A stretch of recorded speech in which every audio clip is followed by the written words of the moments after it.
عالم کا صحیفہ، چہرہ ہے کہ انوار دو عالم کا صحیفہ، آنکھیں ہیں کہ بحرین تقدس کے لگی ہیں، ماتھا ہے کہ وحدت کی تجلی کا حول، عارض ہے کہ والفجر کی آیت کے امی ہے، گیسوں ہے کہ واللیل کے بکھرے ہوئے سائے،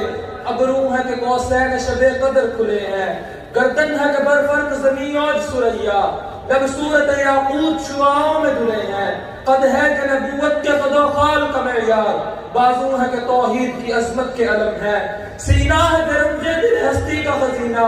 پلکیں ہیں کہ الفاظ رخ لوح قلم ہے، باتیں ہیں کہ طوبہ کی چٹکتی ہوئی کلیاں، لہجہ ہے کہ یزداں کی زباں بول رہی ہے، خطبے ہیں کہ ساون کے امٹتے ہوئے بادل، قرات ہے کہ اسرار جہاں کھول رہی ہے، یہ دانت یہ شیرازہ شبنم کے تراشے، یاقوت کی وادی میں دمکتے ہوئے ہیرے، شرمندہ تابع دبرندان پیغمبر، حرف بسن آخانی خامہ بسریرے، یہ موج تبسم ہے کہ رنگوں کی تلک ہے، یہ عکس متانت ہے کہ ٹہرا ہوا موسم، یہ شکر کے سجدے ہیں کہ آیات کی تنزیل، یہ آنکھ میں آنسو ہے کہ الہام کی رنجل، کہنے کو تو ملبوس بشر اور کے آیا، کہنے کو تو ملبوس بشر اور کے آیا، لیکن تیرے احکام فلک پر بھی چلے ہیں، انگلی کا اشارہ تھا کہ تقدیر کی ضربت، مہتاب کے ٹکڑے تیرے قدموں میں گرے ہیں، کہنے کو تیرا فخر تیرے فخر کا